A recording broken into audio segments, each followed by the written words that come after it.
Nota del autor. Las notas que necesitamos. Bienvenidas, bienvenidos. Gracias por encontrarnos de nuevo.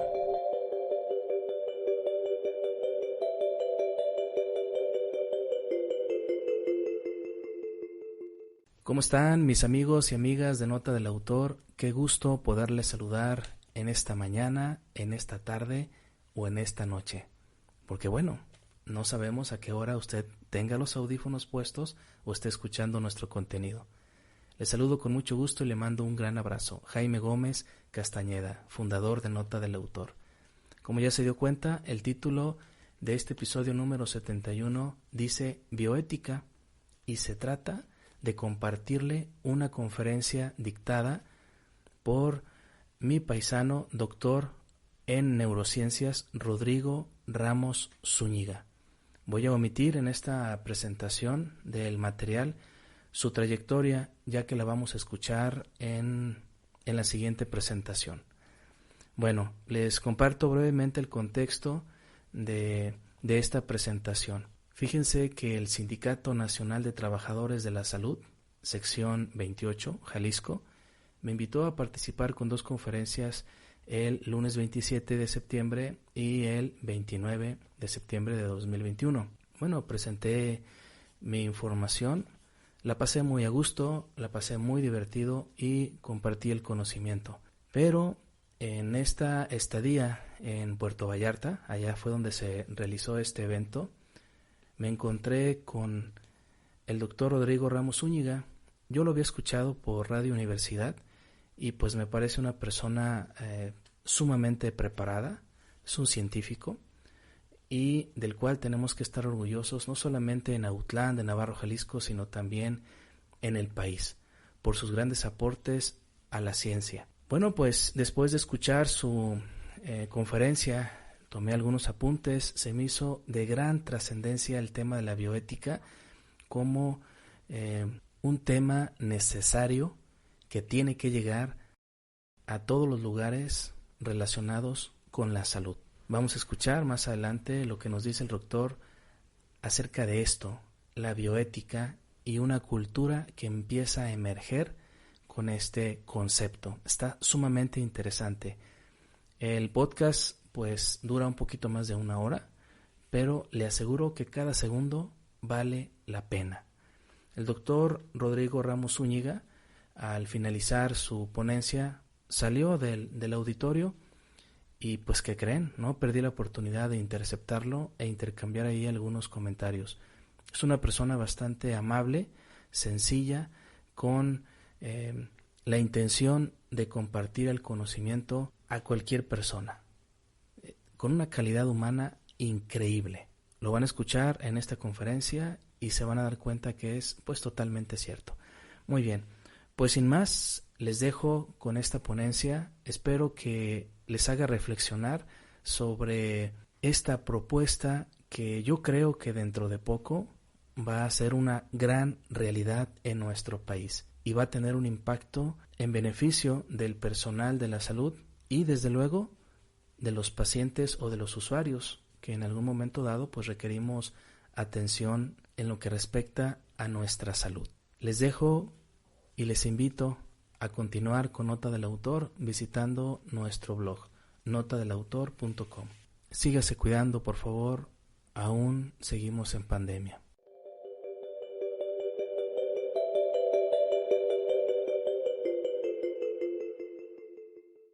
Bien, pues vamos a pasar al siguiente tema de este día.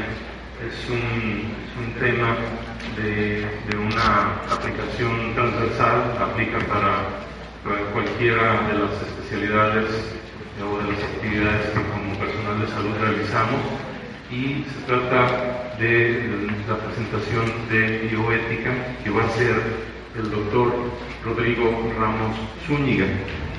El doctor Rodrigo es médico cirujano y partero por la Universidad de Guadalajara, con especialidad en neurología, doctor en neurociencias, profesor investigador en el Departamento de Neurociencias del Centro Universitario de Ciencias de la Salud, es miembro del Sistema Nacional de Investigadores, secretario técnico de la Comisión Estatal de Bioética, Premio Jalisco en Ciencias 2014 y profesor fundador y del núcleo académico básico de la maestría en bioética de la Universidad de Guadalajara. Agradecemos particularmente la disposición del doctor Rodrigo Ramos para venirnos a acompañar este día y compartir la información sobre bioética. Gracias, doctor. Muchas gracias por la presentación al doctor Fernando Riveros. Buenos días a todas las personas que nos acompañan en esta sesión y gracias al Sindicato Nacional de Trabajadores de la Secretaría de Salud por la gentileza de la invitación para compartir con ustedes algunas experiencias que pueden ser de interés y de vinculación no solamente para su práctica profesional, sino para identificar los nuevos derroteros que existen en la toma de decisiones en áreas sanitarias, particularmente en el escenario de los dilemas y conflictos éticos que enfrentamos de forma cotidiana y que requieren cada vez de evaluarse a través de consensos.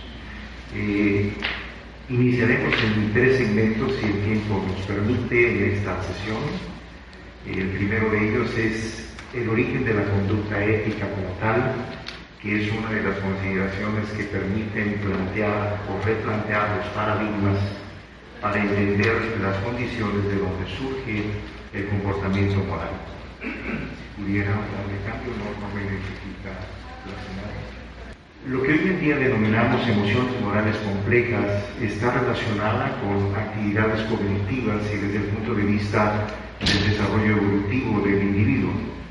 Pudiera parecer que esto es un producto o un constructo teórico de las sociedades modernas o que lo inventamos en las universidades o en los primeros núcleos sociales.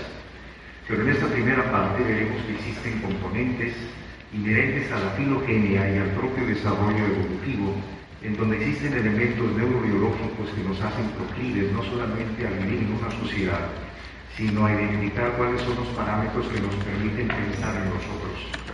Y este fenómeno, que en términos también de la neurociencia cognitiva identificamos como la empatía emocional y la empatía cognitiva, deriva entonces de uno de los elementos más importantes que nos permiten identificar.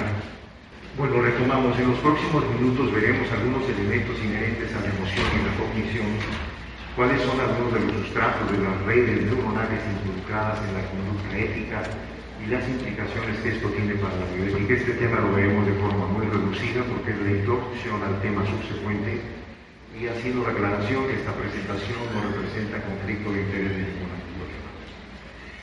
Parte de los elementos que tendríamos que considerar en esta estrategia es que la integridad del desarrollo evolutivo para la toma de decisiones deriva no solamente en el plano intrapersonal, sino también en el plano interpersonal. Lo que significa el cerebro social y la necesidad de estar vinculados con nosotros, pues genera entonces el primer reto, que es establecer normas y reglas de comportamiento en una sociedad y discernir en lo que denominamos desde la perspectiva filosófica lo que es la moral, ética, lo que es la transición a bioética hoy en día y cómo estos elementos resultan fundamentales para poder tener armonía y vivir en convivencia de una forma equilibrada. Por ello, la interacción social pues, ha sido un elemento determinante para poder entender este sustrato que es la imagen central de la Capilla Sixtina con un trasfondo del cerebro que más que la visión reduccionista de un órgano, se vincula con que la toma de decisiones y el desarrollo de las habilidades de cognición del ser humano empiezan cuando tiene la capacidad de conciencia, es decir, reconocerse a sí mismos y a los demás. Y que además esta interacción, pues entonces nos conlleva ciertos retos en términos de convivencia, porque es pensar en los otros y tomar decisiones también en función de los otros. Cuando además los otros están bajo nuestro cuidado, o bajo un periodo de responsabilidad en términos de confianza, pues este fenómeno es doble, lo que significa entonces que debemos como que retomar algunos puntos fundamentales que para la ética se sustentan en el respeto a la autonomía, la individualidad y una serie de elementos que forman parte también de este escenario, más que los aspectos técnicos puros desde el punto de vista médico, implica también esa interacción humana. hoy en riesgo, porque por más que existen tendencias que cada vez nos están invistiendo más, en donde se pretende reducir la relación médico-paciente a una relación contractual, es nuestra responsabilidad mantenerla como una relación humana, y que esto permita que esta interacción nos lleve entonces a agotar todas las posibilidades más allá del margen técnico de una prescripción o de un recurso diagnóstico bajo este tipo de circunstancias. De acuerdo a estos elementos, el reto que sigue es el libre albedrío, porque si bien determinamos este surgimiento de nuestras habilidades para relacionarnos con nosotros, el paso que sigue es lo que tomamos y no tomamos, lo que elegimos o no elegimos, y en este libre albedrío, por eso, para los críticos de arte, pues la mano no hace contacto con la realidad, porque finalmente tomará la decisión de si lo asume o no como un vínculo que pueda formar parte de sus decisiones futuras. Estos elementos de arte para los críticos definen también mucho de la historia de los elementos que hoy nos ocupan. Por mucho tiempo el cerebro, a propósito de la teoría cardiocéntrica que sigue vigente en nuestra cultura, el cerebro fue un enorme desconocido. Incluso se retiraba en los procesos de modificación en Egipto, se identifica una zona en la parte frontal por donde se retiraba el cerebro en la tomografía de las momias en Egipto, porque el cerebro no servía para nada, era un desconocido. En cambio, el corazón era importantísimo preservarlo. De ahí se sustenta que hoy en día, pues para la cultura, el arte, la creatividad, la vida social, el centro de los afectos y las emociones, se sigue ubicando en el corazón, pese a que si lo vemos en un sentido frívolo, pues el corazón es un músculo que bombea y se responde eventualmente en un sentido de carácter autonómico, pero que lamentando el 14 de febrero y los corazones con una flecha, pues si vemos un hipotálamo con una flecha, pues nadie le entendería el asunto y creo que no habría muchas ventas. Y esto entonces nos lleva a que, sin embargo, no vamos a entrar en este momento en una discusión en contraposición con esa teoría cardiocéntrica. Forma parte de nuestra cultura. Cualquiera que nos diga te quiero con todo el cerebro, que lo vemos raro. Entonces, estos elementos es importante advertirlos. ¿Por qué? Porque vivimos en un contexto sociocultural que tiene raíces desde la evolución muy antigua y que forman parte inherente de nuestros valores. Y esos valores es lo que identificamos como moral desde el punto de vista filosófico. No es un asunto religioso, tiene preceptos y construcciones desde la filosofía más pura. Esta ciencia de la costumbre, si lo vemos así, pues representa entonces los códigos que a su vez la ética valida como si son aceptables o no en un contexto sociocultural específico.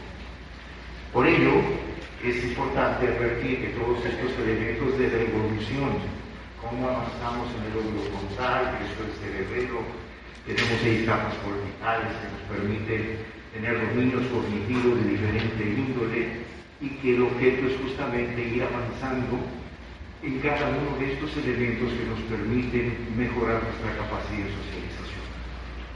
Es cuando surge lo que denominamos la conducta prosocial. En esta conducta prosocial, en los estudios de más iguales de primatología, que prácticamente ya no se hacen en condiciones laboratoriales o en condiciones silvestres, si podemos correr un poquito el video de la izquierda, señorita. Creo que la siguiente.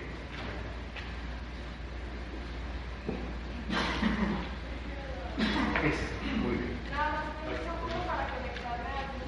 Perfecto, no, con ese está bien. ¿Tiene sonido? Aquí lo hago yo.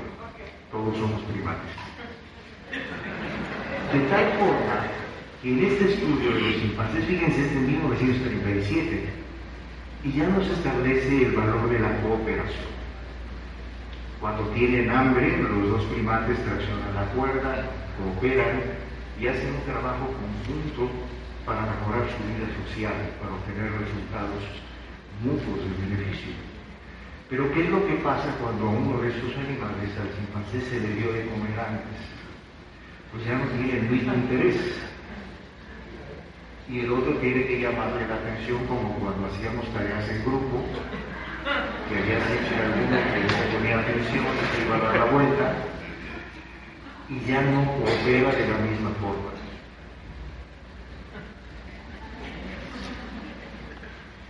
La cooperación entonces tiene vínculos neurobiológicos primarios, no la inventamos en este siglo.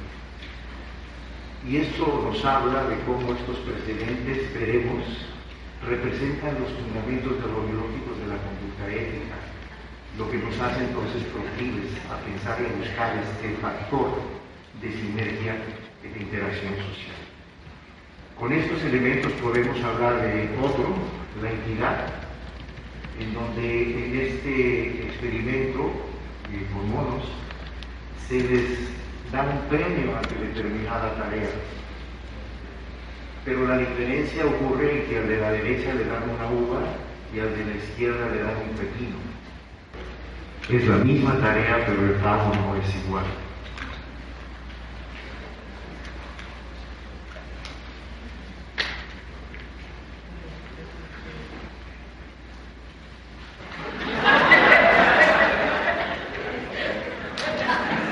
Vuelvo a intentarlo y tal vez se equivocaron.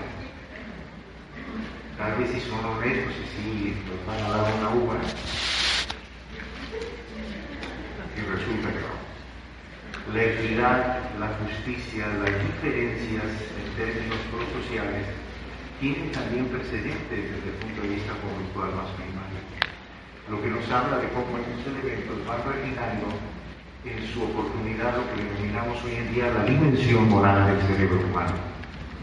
En esta imagen que he diseñado, hablamos del primer bloque, que es la autopreservación.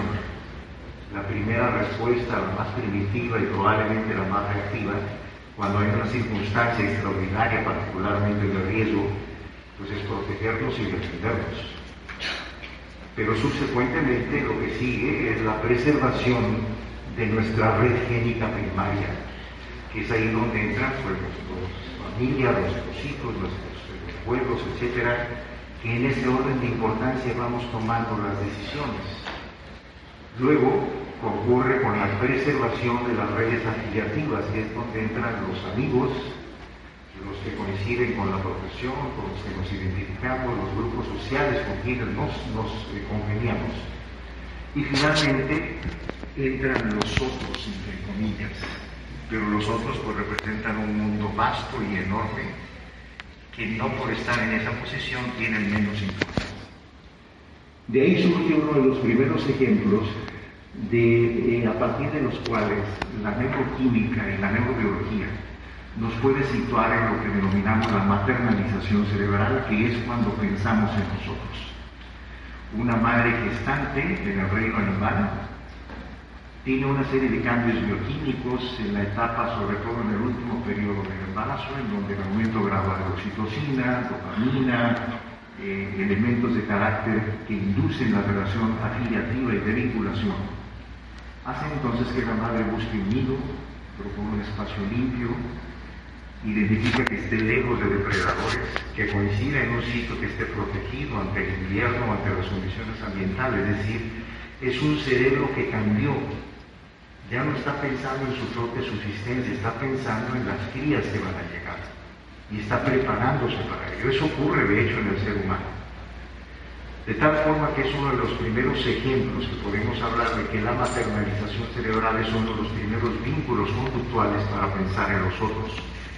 Y que esto va definiendo lo que sucesivamente determinará las conductas que denominamos emociones primarias, que son las emociones básicas, y las emociones morales complejas, que están diseñadas para la convivencia en una sociedad, y que es donde entra entonces la interacción de la empatía emocional y la empatía cognitiva.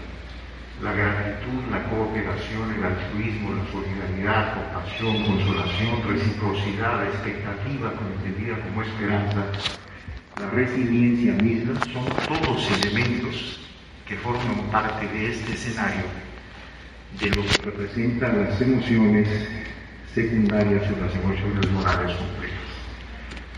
Creo que con esta primera parte cerraría esta primera presentación, centrando en dos elementos: la empatía emocional, que es probablemente uno de los vínculos más fuertes, más primarios, y que ocurren desde etapas muy tempranas, y la empatía cognitiva, que ocurre en un proceso inmediato posterior y que requiere de elementos aprendidos de manera formal y no formal que van consolidando estos elementos. Un ejemplo de esto, que es la empatía emocional y la empatía cognitiva, la podemos identificar en el bostezo, que es lo que denominamos la empatía y la sincronización cerebral. Viene un ejemplo que no vamos a entrar en él en una diapositiva pasada, pero cuando alguien en el salón empieza a bostezar, a los 5 o 10 minutos todos están bostezando, y que entre paréntesis es una señal que uno debe atender para terminar pronto porque no nos están haciendo caso. Pero eso es un fenómeno de sincronización cerebral. Hay una conexión de nuestro cerebro y hay este espacio de sincronía, de manera que eso de los que nos caen bien o no nos caen bien tiene una fundamentación desde el punto de vista neurológico. ¿Quién lo ha llorado en el cine con el protagonista o la protagonista, por ejemplo? Es decir, sentimos lo que es el sufrimiento de los otros, sentimos lo que está pasando por nosotros. Ese es el primer enlace, que es la empatía emocional. Sentir lo que sienten los otros. La empatía cognitiva es aspirar a comprender por qué estás sintiendo lo que estás sintiendo. Y es un elemento de cognición que nos lleva a interpretar otro tipo de elementos que podemos centrarnos en algunos ejemplos que entre paréntesis se traducen en alteraciones que potencialmente pueden entrar en la psicopatología. La pérdida de expectativa, por ejemplo, pues es uno de los elementos claves de la depresión, como ustedes saben, y la primera clasificación por el profesor Beck no le llamó escala de depresión de Beck, le llamó escala de desesperanza de Beck. Lo que hablaba entonces de cómo cuando estas emociones se alteran pueden traducirse en una condición que afecta este tipo de condiciones. Con esta diapositiva terminamos este primer bloque.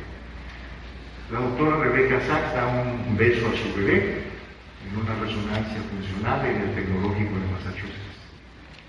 Y esta imagen configura no solamente el plano de la estructura anatómica, sino cómo existen zonas que se activan simultáneamente en los dos cerebros, que establecen los vínculos afectivos, establecen la conexión visual, establecen incluso hasta el cerebelo se activa en el bebé, lo que habla entonces de la relevancia de los relevos cognitivos en vías que antes pensábamos que eran puramente motoras o de coordinación. Y estos son ejemplos de cómo sí ocurre este proceso de transferencia cuando estamos en contacto con los demás, lo que nos genera entonces que la sustentación de la conducta ética tiene precedentes filogenéticos que son parte de nuestra historia, y que es lo que nos hace ser solidarios, y que en la relación humana que se gesta en el escenario clínico y médico, pues es entonces algo que fundamenta muchos de nuestros patrones conductuales, el pensar en los otros, sobre todo cuando están en una condición de vulnerabilidad.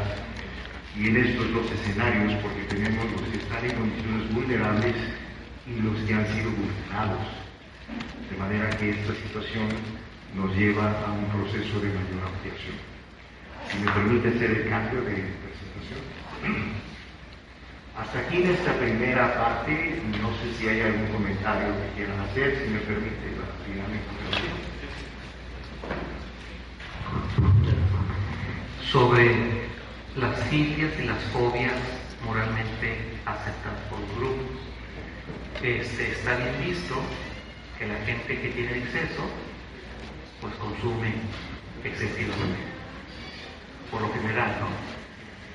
A perros se les nombra duques ingleses y todas las personas tienen que darle pleitesía como un duque, mientras hay gente que muere de hambre como un intolerante. Entonces estas fobias y filias moralmente aceptadas es para la preservación y la coherencia del grupo. La pregunta es entonces, si yo me salgo como grupo, tengo que excluir otro grupo.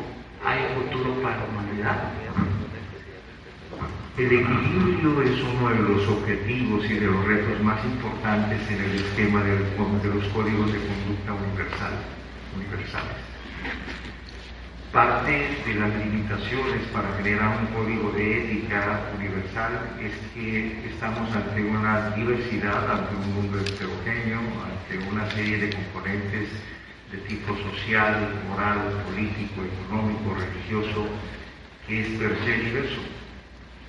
Entonces, lo que busca la ética y la bioética es, en un escenario laico, secular, aspirar a que tengamos al menos lo que denominamos la teoría de los mínimos.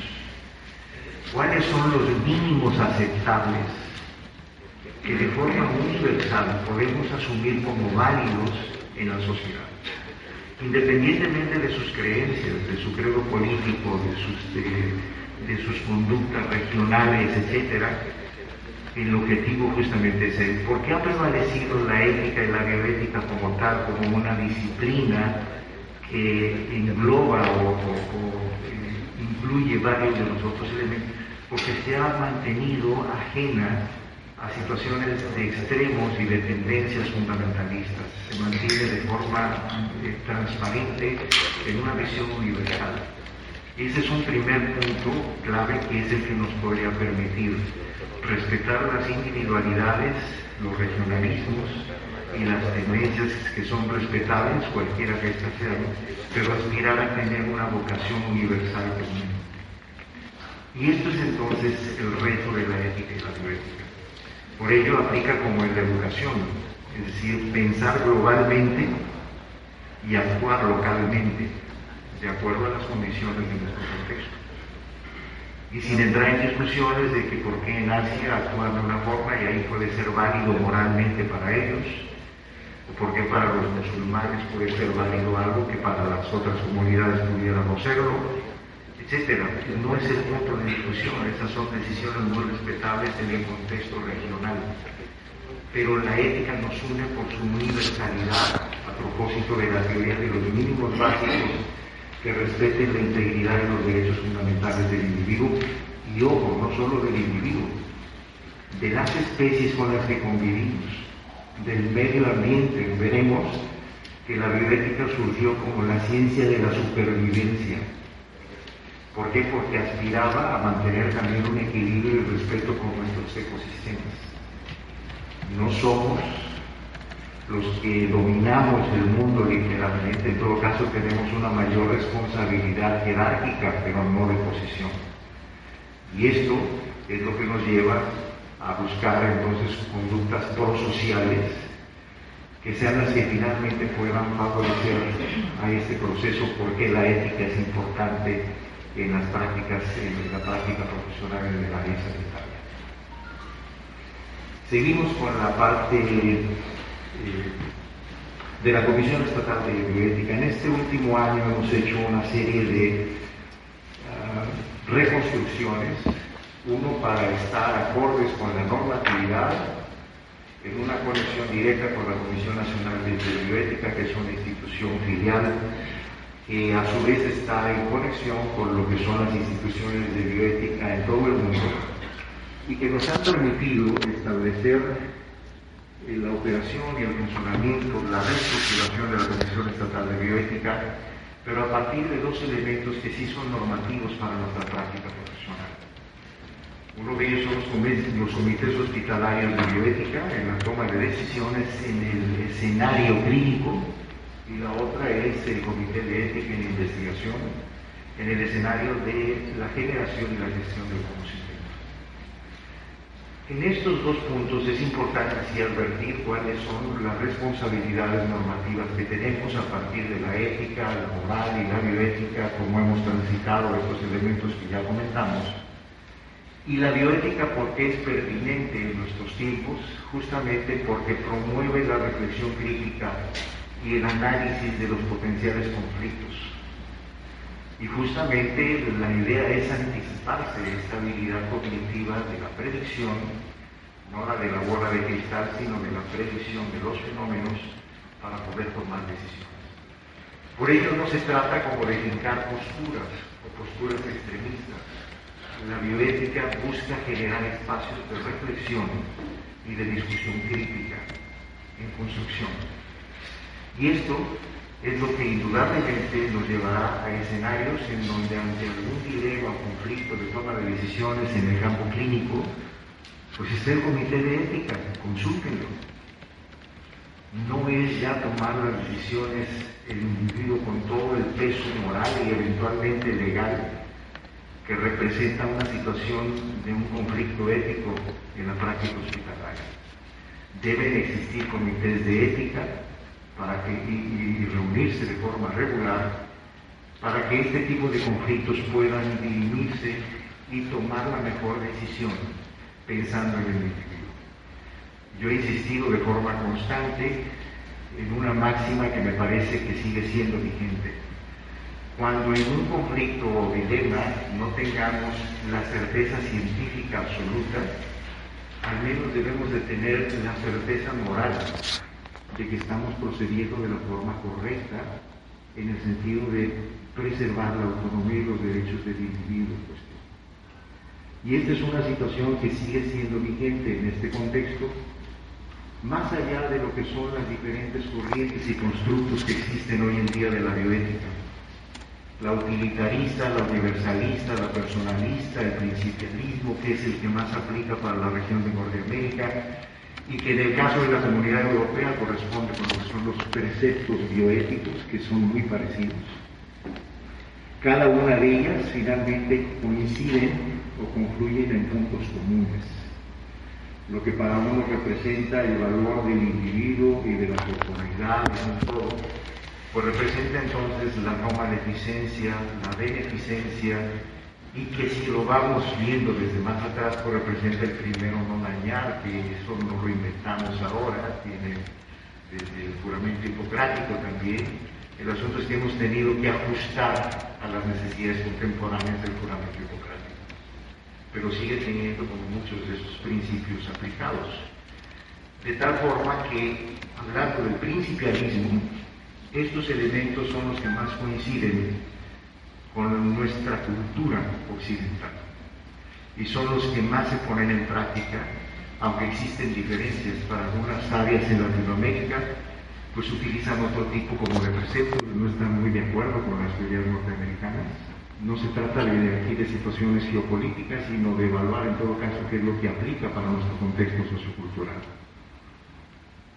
De tal manera que cada uno de estos elementos nos ha permitido diseñar lo que, por ejemplo, en este ejercicio, para el personalismo representa la defensa de la vida física, para el principialismo bioético que representa la no maleficencia. Y esto se puede validar a través de lo que son los principios de evidencia de Cochrane, o lo que son ya los códigos normativos en instituciones, que es la práctica segura de la medicina, por ejemplo, para el usuario de los servicios de salud como para el profesional. Con este ejemplo nos damos una idea de la diversidad de elementos a partir de los cuales surge la relevancia de que existan entes éticos y bioéticos que de alguna manera intervengan en la toma de decisiones en estos escenarios. Es un órgano autónomo desde el punto de vista técnico y operativo. Su objetivo es analizar situaciones o conflictos potenciales en el área de la ética para las ciencias de la vida en términos generales, no sé si posible solo escenarios sanitarios y clínicos. De manera que el asunto del agua, los ecosistemas, lo que ha ocurrido en el entorno ambiental y las repercusiones que esto tiene para la salud pública como un bien común, es también un escenario de la ética. Y de esta forma se pueda fomentar la reflexión, la discusión interdisciplinaria, multisectorial, para generar a su vez recomendaciones en todo caso, que aún tenemos el reto de que la bioética deje de ser una buena intención aspiracional y se convierta, con el peso legal correspondiente, en un mayor elemento para que esta decisión sea mayormente validada por nuestra sociedad. Hoy en día existe una gran cantidad de comités que colaboran en esta toma de decisiones en la práctica cotidiana. Los comités hospitalarios de bioética, de investigación, de ética en investigación, de bioseguridad, etc. Cada uno de ellos tiene tareas muy concretas, pero coinciden en elementos que son comunes. Existe un marco legal que los fundamenta, y esto es importante porque muchas veces no lo hemos reconocido de la Ley General de Salud. Si ustedes observan, dice textualmente el marco legal, para el caso de los comités de bioética, todo establecimiento que tenga atención médica del sector subpúblico, social o privado, son los que tienen la responsabilidad de tener comités de ética.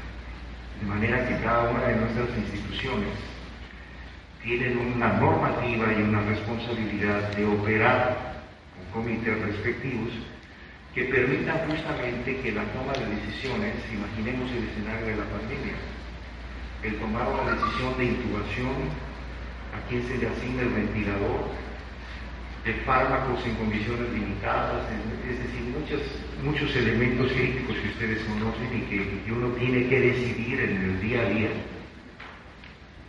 Si se toman las decisiones de forma individual, pues no solamente tiene implicaciones legales, es parte del desgaste emocional, del burnout, de incluso tendencias suicidas en personas sanitarias.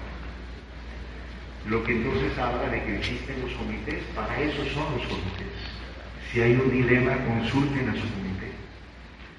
Y debe dar una recomendación, que es el caso del rol de los pares. Yo les pongo el ejemplo siempre como cuando hacemos una revisión de un texto científico. Lo hacemos de forma anónima, autónoma, individual, de forma crítica, de forma constructiva. De tal manera que tendremos que dejar de lado que los comités de bioética son grupos de iluminados que tienen una verdad absoluta. Son pares como nosotros, que simplemente nos reunimos a reflexionar en qué es lo mejor para el paciente, qué es lo mejor para el usuario, qué es también lo mejor para el profesional y para sus derechos como profesional. Porque se trata de buscar un punto de equilibrio entre las partes. Y esa tarea, viéndola desde una perspectiva simplista, es parte de las funciones de los comités de ética. Seguir la lex artis, buscar el máximo beneficio, evitar tendencias confrontativas y extremistas, por eso debe mantenerse de forma laica y secular las decisiones, y atendiendo especialmente a la preservación de la autonomía y los derechos fundamentales. Unas diapositivas breves al respecto de los dos comités más importantes, los hospitalarios de bioética. En la bioética pueden entrar directamente a la página, tienen los criterios, cómo conformarse, cómo hacer el acta de instalación, cada cuándo tienen que reunirse, el perfil de los miembros, incluso hasta está ya definido la paridad de género, deben de ser la misma proporción de hombres y mujeres en los comités, etcétera, etcétera. Todo eso lo tenemos que inventarlo, ya está. Y que permitan justamente que se generen estos espacios que además no solamente reflexionan y deliberan, sino que participan en la educación de las nuevas generaciones, que es lo que se está haciendo ahora como una educación continua. De tal manera que cada uno de estos elementos permiten vincularlo con la divulgación, con la comunicación, con la sociedad, de manera que la sociedad tenga la certeza que en esa institución, aparte de las decisiones técnicas, se están tomando las decisiones con un respaldo ético. Y atención, hoy en día ya cada vez es más las personas de la sociedad civil que están preguntando por eso, por la vía de transparencia. Han preguntado cuándo se reunió el comité de ética de tal hospital. ¿Cuál fue el dictamen del comité de ética para definir el tratamiento de tal niño que tiene cáncer? Y lo preguntan por vía de transparencia y se tiene que responder. Preguntaban, por ejemplo, cuál es el dictamen del comité de ética para aplicar una vacuna que no había terminado la fase 3. La sociedad cada vez está más sensible a estos puntos. Y tenemos la responsabilidad moral de estar atentos a estas instrucciones para que en cada uno de los temas que analizan los comités de bioética, que la lista es enorme, dolor, cuidados paliativos, decisiones al inicio y al final de la vida, muerte digna, etc. Todo lo que le quieran poner ahí puede tener una implicación ética. En esta perspectiva también existen estos compromisos normativos. Esa es la liga donde ustedes pueden bajar directamente ya los reportes y los formatos renovación, actas y reportes. Ha ocurrido que, por ejemplo, nosotros que formamos parte del Comité Regional Occidente, de los comités de bioética, de los comités estatales de bioética, en la pandemia muchos de los que estaban registrados no renovaron su permiso. No están vigentes en términos de actualización. La pandemia nos modificó muchas cosas y los comités de ética en investigación tienen más elementos normativos desde el punto de vista legal, porque ahí existen otras cosas que hay que aclarar, conflicto de intereses, etcétera, el manejo de animales, el respeto a los pacientes cuando hay un proyecto de investigación. Estos son ejemplos que no están claros, pero simplemente ustedes los pueden bajar, pero creo que son totalmente gratuitos de qué es lo que hay que llenar para integrarse. Lo mismo ocurre con los comités de ética en investigación, que insisto, de nueva cuenta existen elementos normativos en la Ley General de Salud, en donde aquellos sitios que tienen generación o producción de gestión del conocimiento tienen la responsabilidad legal de tener comités de bioética. Como ustedes saben hoy, los protocolos en el Registro Estatal de Investigación, si no tienen una validación de un comité de ética, no se aceptan. En una publicación científica, si no tienen el dictamen del comité de bioética, no los aceptan, aunque técnicamente esté bien lo demás. Entonces es un fenómeno que ha llegado para quedarse y que en todo caso pretende buscar un punto de equilibrio, insisto, para que estas decisiones sean razonadas y que en el escenario de la investigación, la generación del conocimiento y cada una de las colaterales que se pudieran presentar, existan elementos en los cuales podamos atender puntualmente en todas las etapas de investigación, llenando los formatos, enviándolos a revisión y obteniendo su certificado que se debe de revalidar cada 3 años, según sea el caso, para que entonces se mantenga que la institución, si hace investigación, tiene su comité de ética e investigación vigente, y obviamente las que tienen escenarios clínicos, pues que tienen el comité hospitalario de bioética vigente. Con estas ideas terminaría con algunas aplicaciones de lo que hemos estado haciendo. Esto ha generado nuevos formatos a propósito del COVID. Hemos participado y generado nuevos espacios de convivencia y de retroalimentación educativa a partir de la agenda bioética institucional. Cursos, actividades, videos, sesiones, conferencias, como lo que hoy se ha generado en este espacio que nos han indicado, justamente tiene esa finalidad, invitarles a que se formalicen estos espacios de reflexión ética en sus comunidades. Participamos a partir de la pandemia en un formato de observatorio permanente de la Comisión Estatal de Bioética. Y este observatorio permanente, entonces, ante la limitación de poder reunirnos de forma presencial, pues hemos estado monitoreando muchos de estos puntos que pueden ser críticos en la toma de decisiones en el área sanitaria. Por ejemplo, cuando el Consejo de Salubridad General estableció su primer dictamen de bioética, fue muy criticado, porque implicaba que los adultos mayores no tendrían acceso a ventiladores.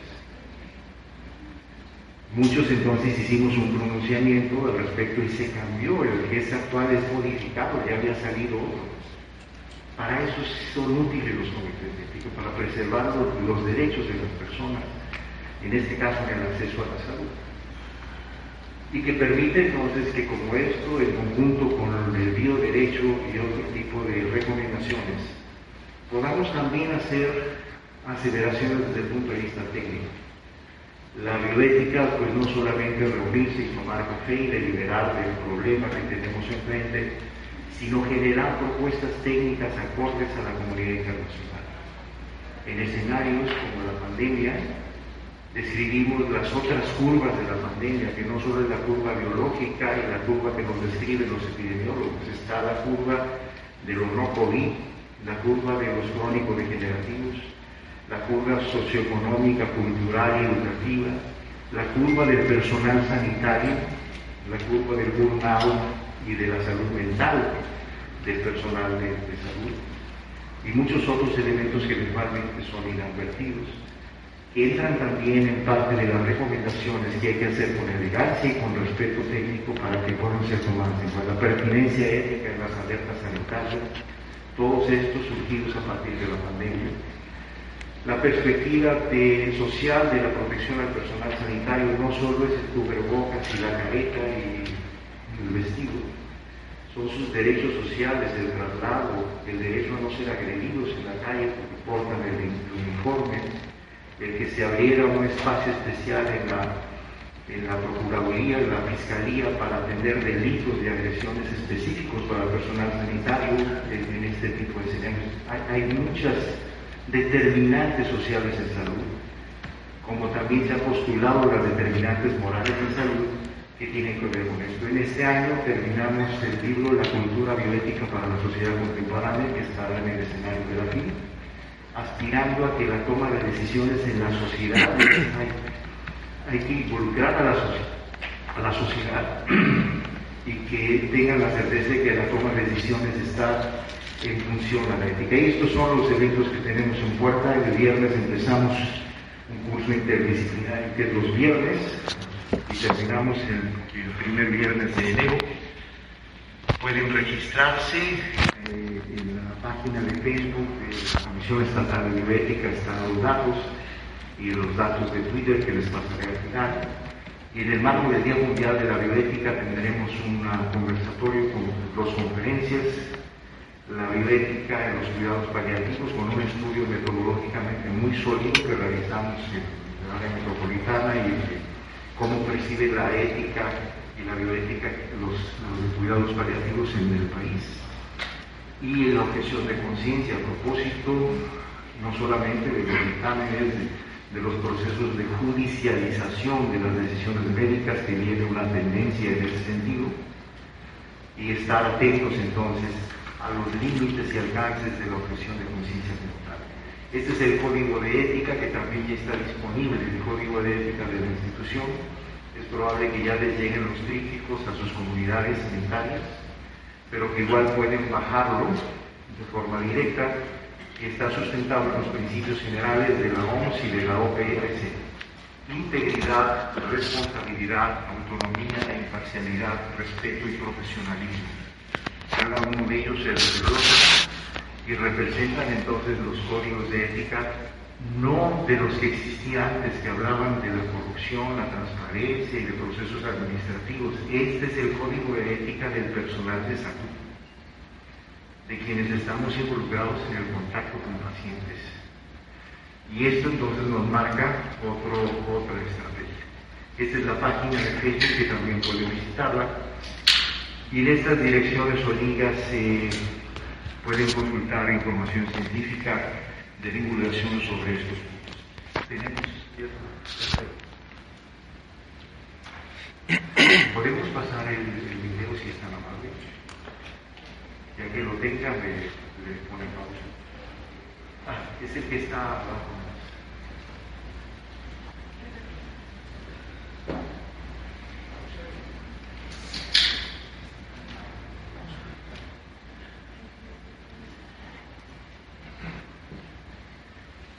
Bueno, hasta aquí, agradeciendo el favor de su atención, ya vamos a terminar. No he visto ningún bostezo, pero no lo espero. Es la magia del cubrebocas, me dicen.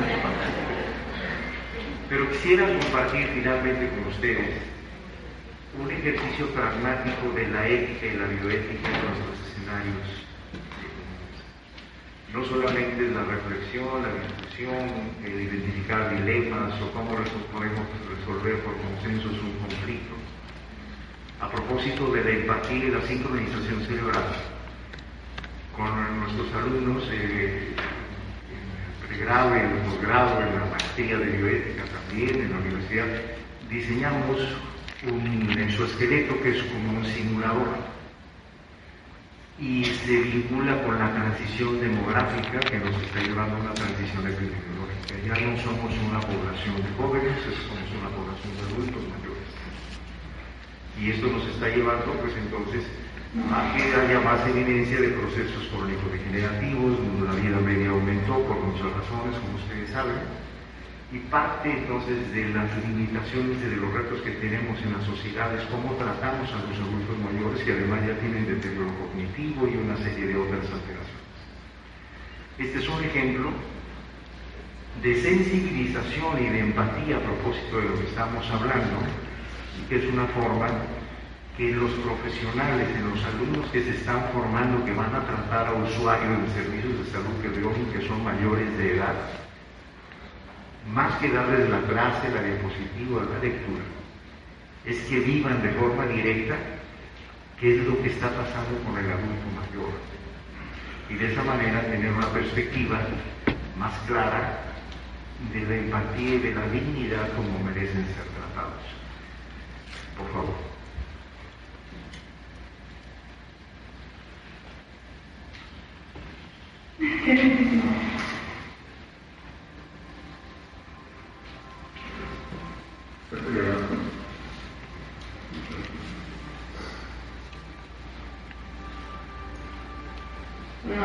No se puede. No tengo la misma fuerza ni la misma movilidad. No podía. Después de un momento, por las contracciones musculares, no podía sostener la pluma y tenía que hacer pausa para volver a firmar. Aparte, pues no podía dormir, entonces no sabía exactamente en qué parte quedó la firma. Pues no identifica la firma. No, pues desde que no ves, no puedes asegurarte de dónde estás escribiendo bien, es bastante complicado. Aparte me temblaba mucho la mano, la sentía débil. Pues la firma no va a ser igual que la de niña, tal vez puede que no valga la firma. Ay, no parece. No. Ni verlos, ni poder identificarlos. No, la verdad no costó muchísimo trabajo. No podría llegar a ser peligroso. Me costaría mucho trabajo no cortarme o cómo hacer el movimiento fino para hacer el corte bien. Sería peligroso, no es muy seguro como tal porque no tengo tanta seguridad en las manos ni mucha firmeza.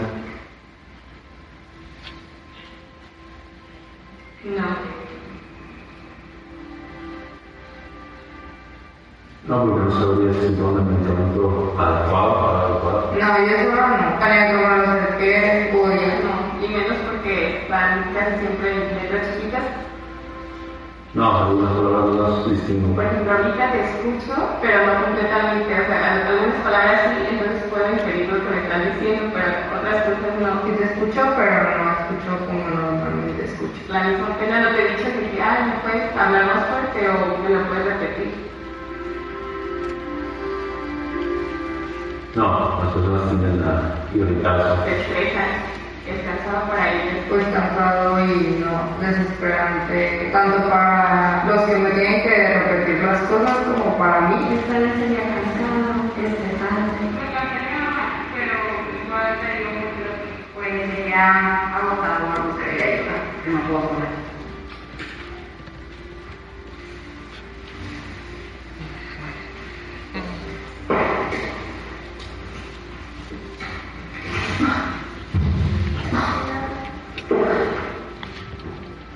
Observa el rol del cuidador.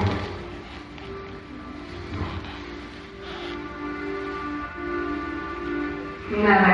No, es mucho más complicado. Ay no, me agoté demasiado, casi me caigo. Fue muy difícil agarrar el bastón, pero Claudia me ayudó mucho. Al sostenerme la espalda me fue más fácil bajar. No te sientes seguro, que no sabes dónde estás pisando, los pies son bastante pesados, es muy complejo que caminar. Sobre todo por la vista, sí, los pies se sienten un poco torpes y pesados, pero con la vista no mides bien las distancias. Si no estuvieran el pelo o el bastón, creo que sería imposible porque te sientes demasiado inseguro. Sí, totalmente. Porque yo tenía que hacer demasiado espacio para poder llegar. No puedes tener una caminata o unas escaleras que no te regresas, porque si no tienes que estar con toda la atención, que no se recae, que se te pone en el suelo, y caigas desde o si no voy, que voy a esto para caer.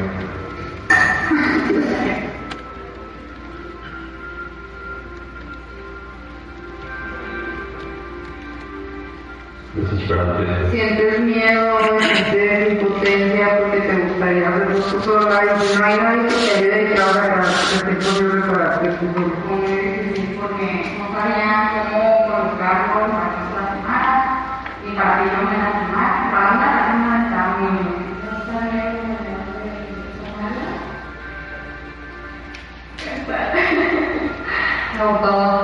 Adoptado cansado. No con mucha fuerza, con mucha movilidad. El cuello lo siento muy rígido, mucha pesadez. No, de alguna manera no estaba ahí. No, después de ya un tiempo y yo quisiera levantar con No puedes estar todo el tiempo adentro. muy triste. Ustedes ya no poder hacer lo mismo que antes. Y Jesús desesperado. Frustrado, desesperado, inclusive hasta triste porque antes algo que yo realizaba ya no lo puedo hacer. Bastante frustrado porque no puedes hacer nada, definitivamente depende de otras personas. Con miedo todo el tiempo viviría. Si no tuviera cuidado, la verdad preferiría no vivir. En 5 minutos desarrollaron presbiacusia, miopía, neuropatía espondilótica, osteoartritis, cifosis, cambios degenerativos, paraparesia, apraxia. No se alcanzó a ver un electrodo que tenía de la mano derecha que se llamaba un dolor de Parkinson, de manera que cuando tenían que firmar como suspensión, pues no podían firmar, no le reconocieron la firma, se perdieron, etc.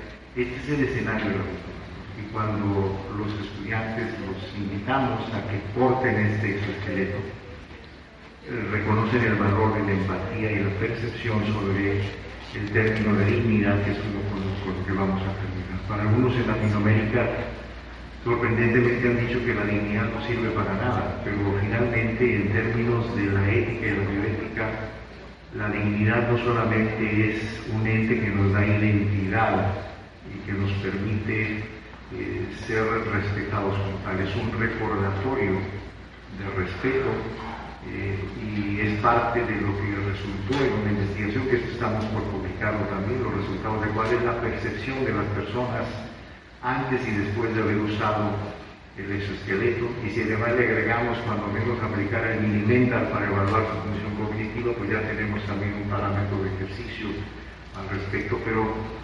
este investigador que trabajaba con personas en etapa terminal, cuando les cuestionó qué era lo que desearían que sus médicos lo hubieran tratado distinto, curiosamente en sus resultados no encontró lo que tenían los fármacos, un tratamiento extraordinario, maravilloso. Lo que pretendían y lo que coincidieron todos es que nos vean a los ojos cuando nos hablan, que toquen la puerta cuando entran a la habitación, en un escenario en un hospital que tiene puertas, hay muchos que no tienen puertas, pero están pidiendo respeto, y eso es inherente a la dignidad. Espero que estas reflexiones éticas y bioéticas puedan sustentar en su práctica diaria la relevancia que esto tiene más allá de los escenarios técnicos, e invitarlos a que se acerquen a las actividades de educación que está generando la Comisión Estatal de Bioética. Muchísimas gracias por su atención.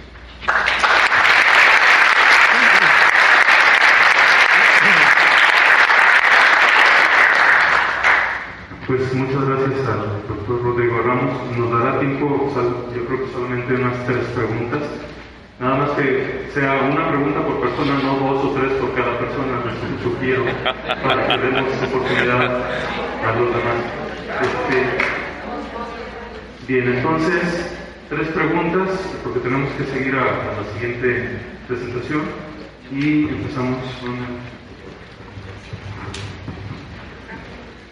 Bueno, doctor, nomás una pregunta. La ética, así como la expone, pues en la práctica sí son de grupos privilegiados, porque socialmente, pues es lo mismo, se vive una moral. La pregunta sería, ¿cómo hacer la empatía en el sufrimiento? Ya lo digo, tuve que ser cuidador o cuidado para hacer la empatía, pero una sociedad líquida, una sociedad efímera, como muchos filósofos están hablando, Bauman, todas las personas así. Entonces, ¿cómo se hace en lo cotidiano de la población de empatía y sufrimiento? Vamos a hacer una de las 3 preguntas y el doctor nos va a hacer favor de hacerlas.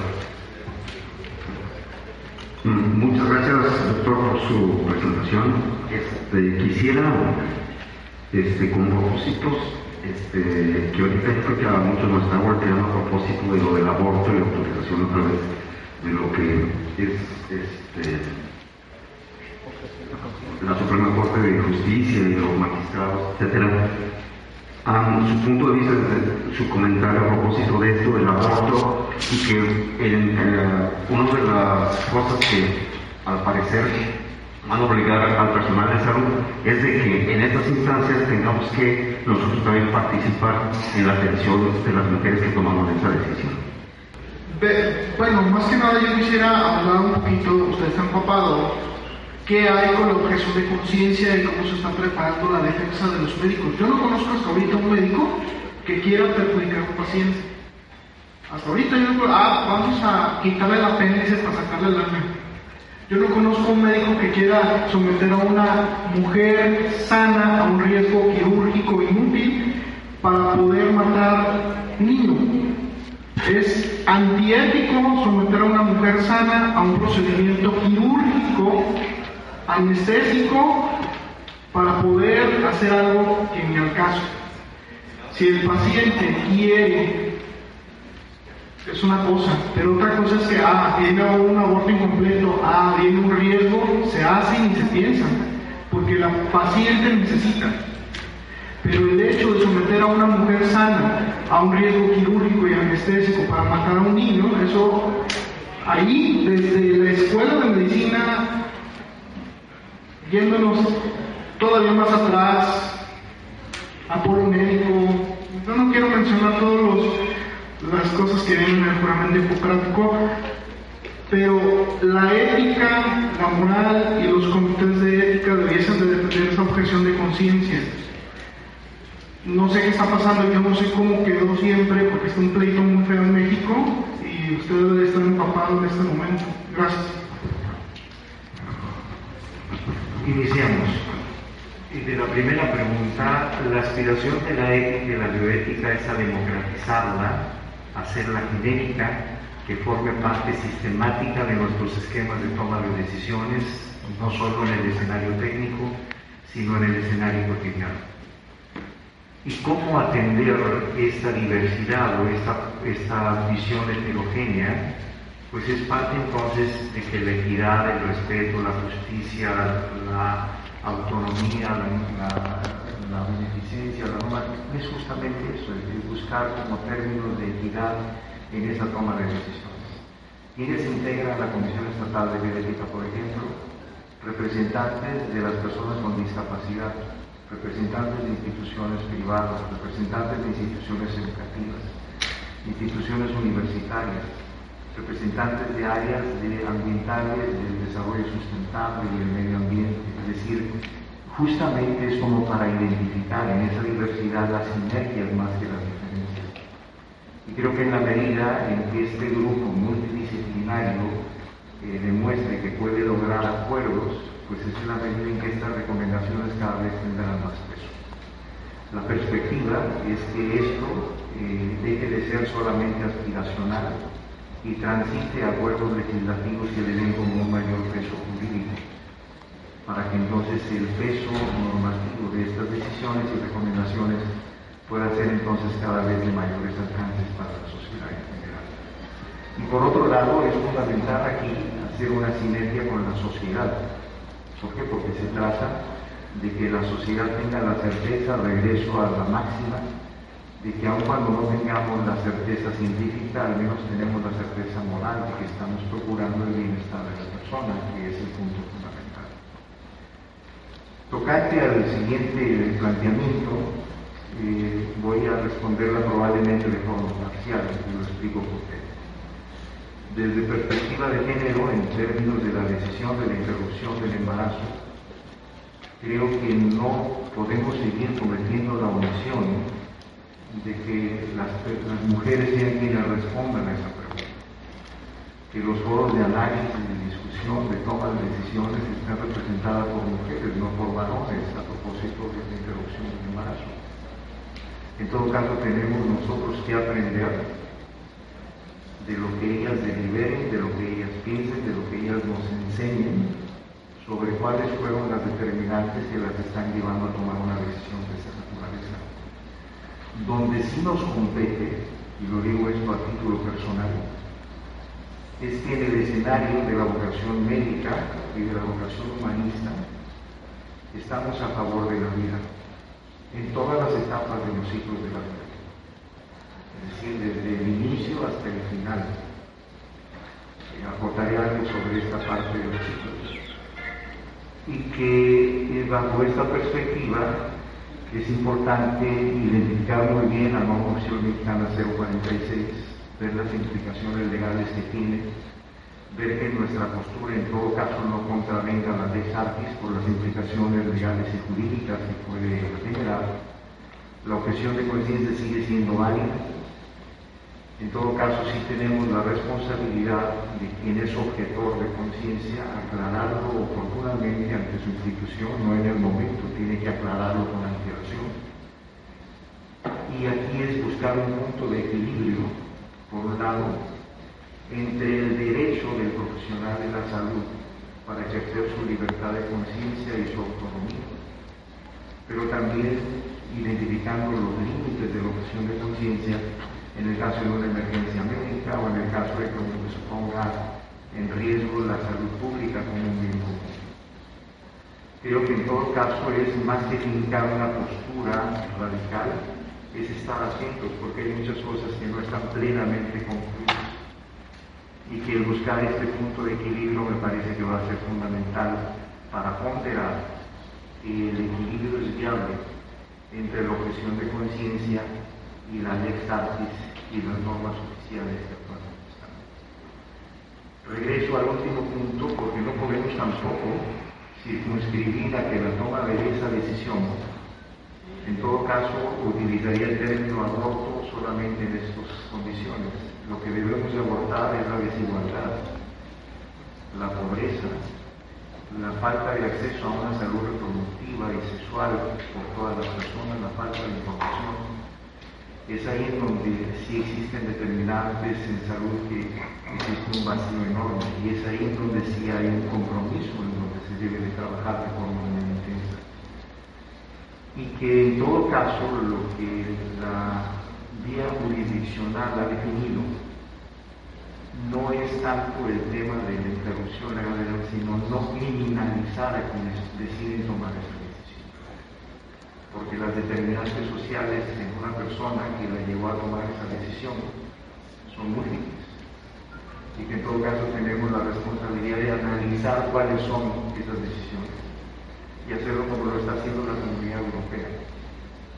Que la mujer que llegue a tomar esa decisión, pues en todo caso sí como condición, como estatus sanitario, tenemos la responsabilidad de ofrecerle todo lo posible, todas las opciones posibles, toda la atención posible, para que si llega a tomar esa decisión, pues también lo haga en condiciones de seguridad sanitaria y de seguridad personal, sin entrar a juicios de otro.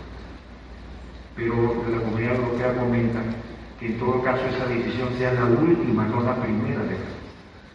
Una vez que se ha hecho un proceso de un consentimiento informado, de una verificación educada de todos estos puntos. Y a propósito de los tiempos, que es el otro punto de deliberación, ¿cuándo empieza uno a ser persona y cuándo uno deja de ser persona? Es un punto que aún sigue en una frontera muy tenue.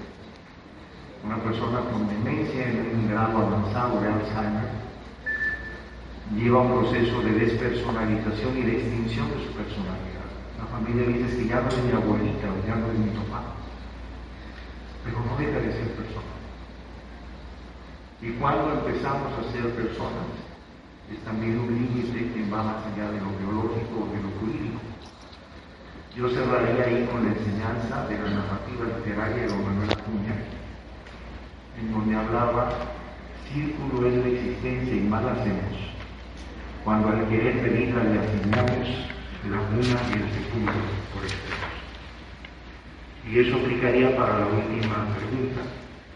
La objeción de conciencia sigue vigente, en todo caso es redefinir o estar atentos a cuáles son los límites para que no esa decisión comprometa los derechos, porque hoy es una deliberación entre la argumentación que puede emitir un juez respecto a los derechos de una persona, que esa decisión se genere, la lex artis, pero también los derechos de los prestadores de servicios de salud.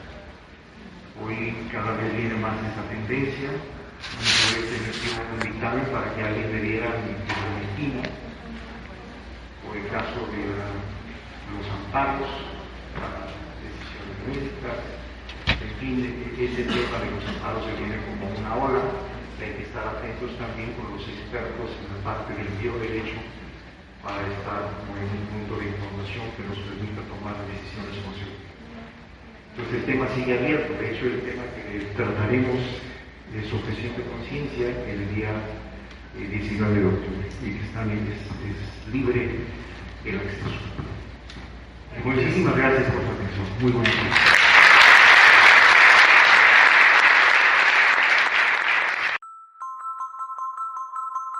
Gracias por escucharnos. Hasta la próxima, Nota del Autor.